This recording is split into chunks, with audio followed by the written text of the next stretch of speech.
Big Boss ಈ reality show ಬಗ್ಗೆ ಯಾರಿಗೆ ತಾನೇ ಗೊತ್ತಿಲ್ಲ ಹೇಳಿ. ಬಿಗ್ ಬಾಸ್ ಕಿರುತೆರೆಯ ವೆರಿ ಪಾಪ್ಯುಲರ್ ಶೋ. ಈ ಕಾರ್ಯಕ್ರಮವನ್ನ ಬೇರೆ ಬೇರೆ ಭಾಷೆಯಲ್ಲಿ ಅಲ್ಲಿನ ಸೂಪರ್ ಸ್ಟಾರ್ಗಳು ನಿರೂಪಣೆ ಮಾಡ್ತಾರೆ. ಎಕ್ಸಾಂಪಲ್ಗೆ ಕನ್ನಡದಲ್ಲಿ ಸುದೀಪ್, ತೆಲುಗಿನಲ್ಲಿ ನಾಗಾರ್ಜುನ, ಹಿಂದಿಯಲ್ಲಿ ಸಲ್ಮಾನ್ ಖಾನ್ ಕೋಟಿ ಕೋಟಿ ಸಂಭಾವನೆಯನ್ನ ಪಡ್ಕೊಳ್ತಾರೆ. ನಾವು ಮೊದಲೇ ಹೇಳ್ದಂತೆ Salman Khan face of the Hindi Bigg Boss. ಕಳೆದ 16 ವರ್ಷಗಳಿಂದ ಸಲ್ಮಾನ್ ಖಾನ್ ಬಿಗ್ ಬಾಸ್ ಭಾಗವಾಗಿ ಹೋಗಿದ್ದಾರೆ. ಅವರಿಲ್ಲದ ಬಿಗ್ ಬಾಸ್ ಅನ್ನ ಇಮ್ಯಾಜಿನ್ ಕೂಡ ಮಾಡ್ಕೊಳ್ಳೋದು ಕಷ್ಟ ಆಗುತ್ತೆ. ಆದ್ರೆ ಈ ಬಾರಿ ನಿರೂಪಣೆಯಿಂದ ಆಗಾಗ ಸಲ್ಮಾನ್ ಖಾನ್ ಹಿಂದೆ ಸರಿಯಲಿದ್ದಾರೆ ಎಂಬ ಸುದ್ದಿ ಹೊರ ಬೀಳ್ತಾನೆ ಇತ್ತು.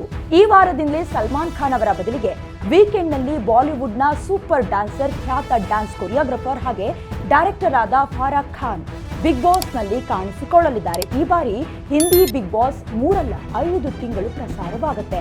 ಸಲ್ಮಾನ್ ಖಾನ್ ಬರದ ಎಪಿಸೋಡ್ಗಳನ್ನ ಅನಿಲ್ ಕಪೂರ್, ಕರಣ್ ಜೋಹರ್, ಫರಾ ಖಾನ್ ನಡೆಸಿಕೊಡ್ತಾರೆ ಎಂಬ ಸುದ್ದಿ ಹರಿದಾಡ್ತಾ ಇತ್ತು.